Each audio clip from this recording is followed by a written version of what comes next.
नमस्कार विद्यार्थी मित्रांनो, आपण बरेच दिवस कंबाईनच्या जाहिरातीची वाट बघत होतो आणि कंबाईनची जाहिरात ही आलेली आहे फायनली 10 एप्रिल पासून तर ते 30 एप्रिल पर्यंत 2026 आपल्याला या परीक्षेचे फॉर्म भरायचे आहेत।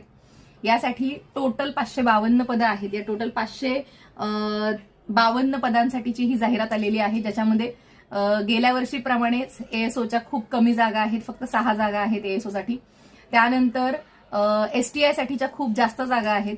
गेल्या वर्षी ओपनच्या जागा याच्यामध्ये अजिबात नव्हत्या, तर यावेळेस याच्यामध्ये ओपनच्या जवळजवळ 130 जागा आहेत ओपनसाठी एसटीआयच्या।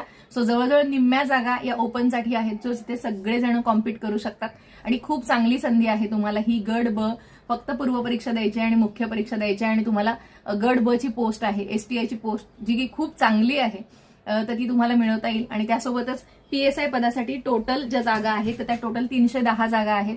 आतापर्यंत तुम्ही अभ्यास केलेला नसेल, आता याच्या पुढे तुम्हाला अभ्यास करायचा आहे, किंवा तुम्ही आतापर्यंत अभ्यास केलेला आहे पूर्ण आणि तुम्हाला आता अभ्यास खूप जास्त स्पीडने करायचा आहे, कारण आपल्या सगळ्यांना माहिती आहे 14 जून 2026 ला आपली ही परीक्षा होणार आहे आणि आयोगाने त्याची तारीख आधीच आपल्याला डिक्लेअर केलेली होती। आपण सगळे फक्त जाहिरातीची वाट बघत होतो की माझा अभ्यास झालाय आणि मला जाहिरातीत आली की मला फक्त फॉर्म भरायचा आहे।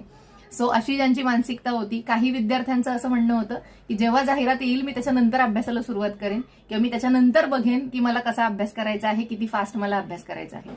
सो या सगळ्यांनी आता अभ्यास करायला सुरुवात करायची आहे, कारण खूप जास्त कॉम्पिटिशन आहे।